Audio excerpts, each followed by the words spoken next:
Good morning. How are you? Good. I'm tired in a way that doesn't make sense.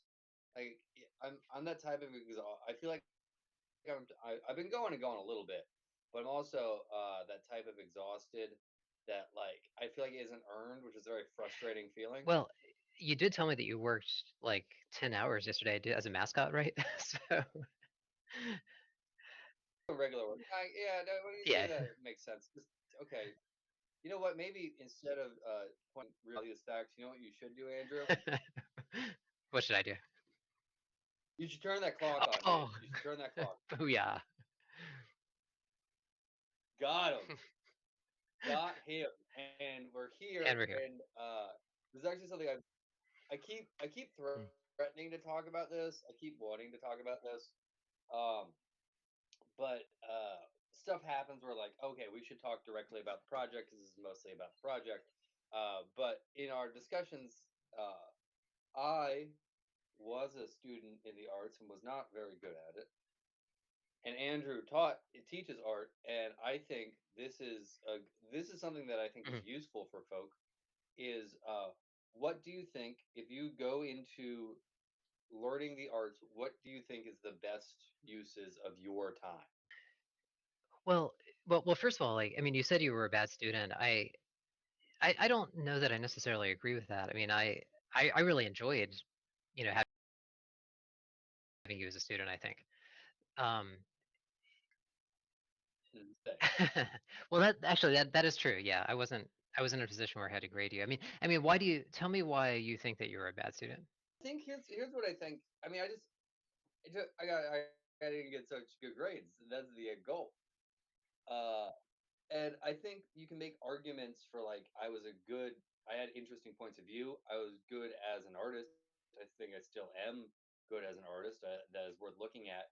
But it took me like 5 years to understand the difference between this is for class, this is your art. Like keep those two things separate and just I feel like a lot of people who are naturally want to make art stuff um have a rebellious streak that they will it's they will punk ruin themselves for the people that are just trying to teach them, and instead of just hey, just do this and just do the class, and then whatever weird esoteric art stuff you want to make, do that as well, and let this you know don't, in my opinion, this is just my opinion, I think it is probably better, and you could disagree, for a student just to get the assignments done for whatever the work part is for as long as they can, and then let that assignment slide into their work instead of trying to shove the work into the assignments. Well, I think so. Well, here's the thing: is that I think that the school oftentimes is, a means to an end. Um, and I think that there's there's definitely different ways to approach it. But I think that you're right. I think that there are things that you do have to accomplish for a certain class in order to get that grade. Hmm. Um, and there's different ways to look at that. Like you could say, okay, well, I'm not necessarily doing the art that I want to do. I'm doing something else for class. But through that process, you are learning something about yourself and learning about the art. So later on you can either apply it or, in some cases decide not to apply it, as well. I mean, I think with music, there's a really concrete example of this that I see every single year. And in fact, it's the exact same thing that I went through. I mean, so, as a student, because no one goes to music school. Very few people, never say never, but very few people go to music school because they want to study theory class, right? And so like with music theory, it's, you kind of have, I think every musician has this kind of internal struggle of like, how much music theory should I learn or should I be applying to the music that I'm actually making, or playing or writing or creating. Um, so with that particular example, what I what I always say and what I've really thought for what I finally the conclusion that I finally came to is like there are plenty of musicians that don't know theory that are good musicians, right? So it's not, necessarily a requirement. It's something that, you know, whoever X musician, that you listen to necessarily has to learn theory. And like as a guitarist, especially, I mean, there's, Jimi Hendrix is one of the guitar heroes that myself and a lot of other people look up to. I'm sure he knew nothing about like theory, and and then you've got people like guitar shredders who do know a lot of theory, and then you've got everybody in between.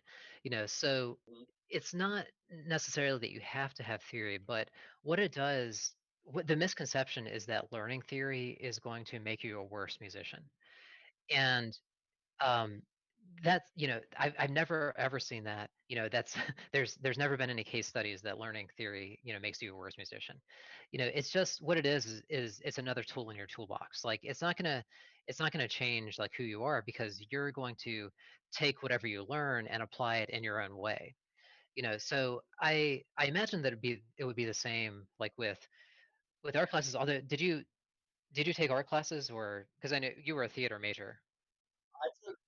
I took I took theater major classes, and I did Yeah. acting, but I found out after a while that I could still work in theater and just do tech. And I'm sort of a bad example of doing tech because I sort of just showed up, and then they put a hammer in my hand, and I went, "So this pays money?" And they went, "Uh huh." And I went, "Okay," and Mhm. started swinging that hammer. Um, and well, also one of the things I think is always important, and because I've been taking a lot more classes recently, as a grown up, and both to finish a degree I never got around to finishing. Oops. And which I did now, but also now that I'm older, because I understand like I'm now taking like art. I am now taking like art classes and painting classes, and uh, different classes. Uh, and I'm much better at it now, even though I'm oftentimes not the strongest and most. I'm never the most talented or strongest student in the class. I'm just the one who just Mhm. gets the project done and then turns the project in. I think there is something, and like it affects the art that we do, um, honestly, tremendously, but not digitally and then give it to these classes. That's a Mhm. whole separate thing.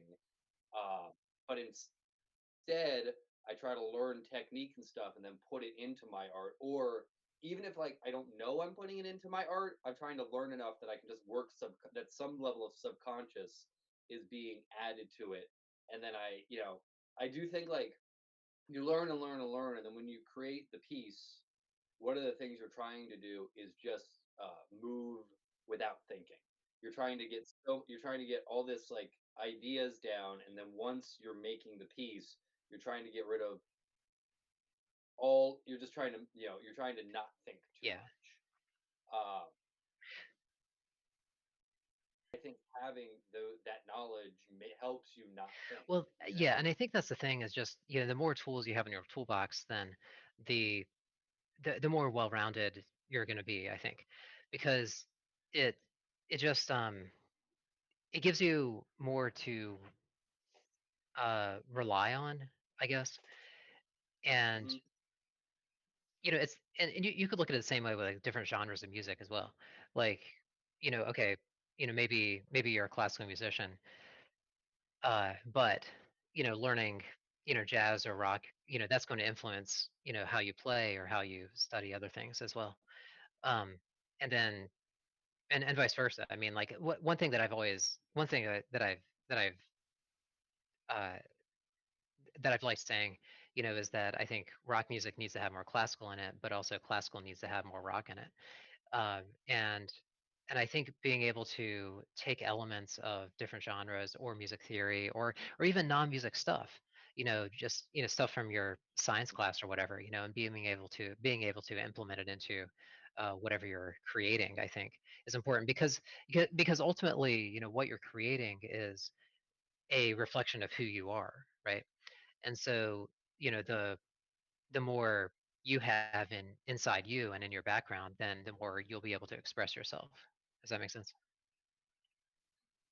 Yes, I also think one of the things that you can learn the more classes. I think one of the things you're trying to get yourself to do. This is going to make sense in a second. Is I think you're trying to get your hit ratio up, uh, which is like you can. It's easy to be inspired every once in a while and put out a pretty good piece.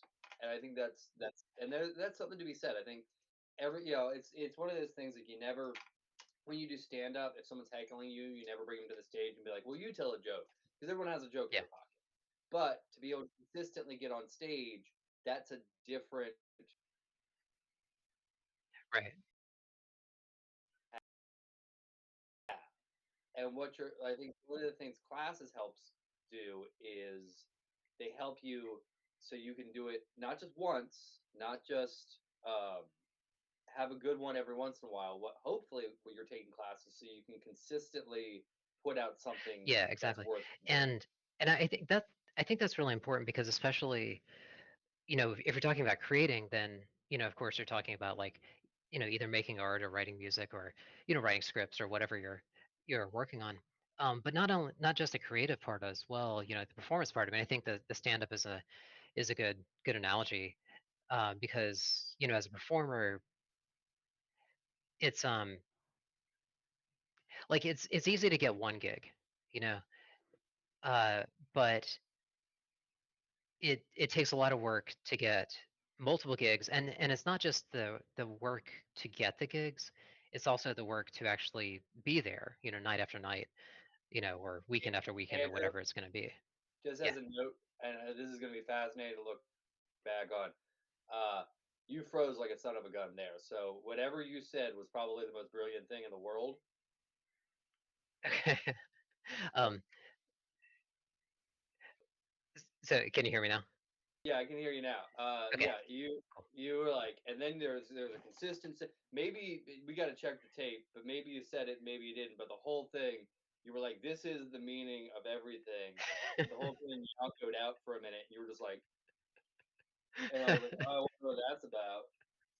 Okay. Uh, Well, I'll just repeat it real quick, just in case. I mean, only 10 people listen to these anyway, so it's like, so many people though. That's who are yeah, you? Who are you? right, Who exactly. are you? Tell me who you um, are. that's right. We never have any comments down there. We need to have some comments from you guys. So come Who on, please. even who are you? That's right. I want 10 comments. 10 comments on this one, please. I just need one person to be like, "Hi, Brandon, I know you, and I know you're watching." Because we don't tell people we put these out. That's the other thing, which is probably weird, but we're figuring out how to do them so that eventually it looks like we've been doing it Exactly. the whole And that's time. actually that's actually what I wanted to talk to you about after we finish recording. So we're kind of leading into that. So, huh. So I guess, so what I was saying was, the I don't know where I was cut off, but I was talking about consistency with it because, like, getting one gig is easy, um, and but getting multiple gigs is difficult, not only because not only the act of getting the gigs is difficult, but also the act of showing up. And, whether it's night after night or weekend after weekend or even just once a month, the act of, that consistency and doing it, does take a lot of effort. And it's not just the act of doing it either. It's the mental preparation, and the practice and all that. So there's a lot of effort, of course, that goes on behind the scenes, um, that the audience doesn't see and that the audience shouldn't see. That the goal is that the audience is not exposed to all of that behind the scenes stuff, right? Mhm. I think about quite a bit is like it's easy to do a show when you're in a good mood. Like it's easy to like do it, but like can one of the big questions if you want to do art for money, like for real money for your your life is like and you have to ask this. You have to ask yourself this in a real way: is do I want to do this when I fucking don't want to do this? Excuse my Mhm. language, but I think that works there. Like, is like the days where you're like, God, I don't. I have like my nose is kind of stuffy, and like I just got into a fight with my mom, wife, girlfriend, dad, boyfriend, whoever, and like it wasn't a big fight, but I'm in a mood. Cool. Now get on stage. Now go do it. Now do it when you don't want to do Yeah. it.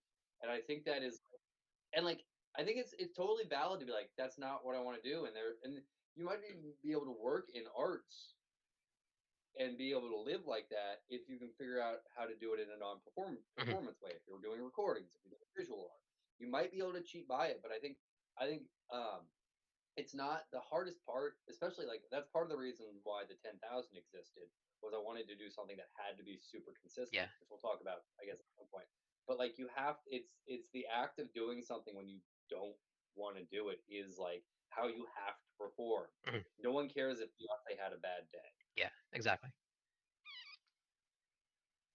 And that's time, and that's a good way to end it. Yeah,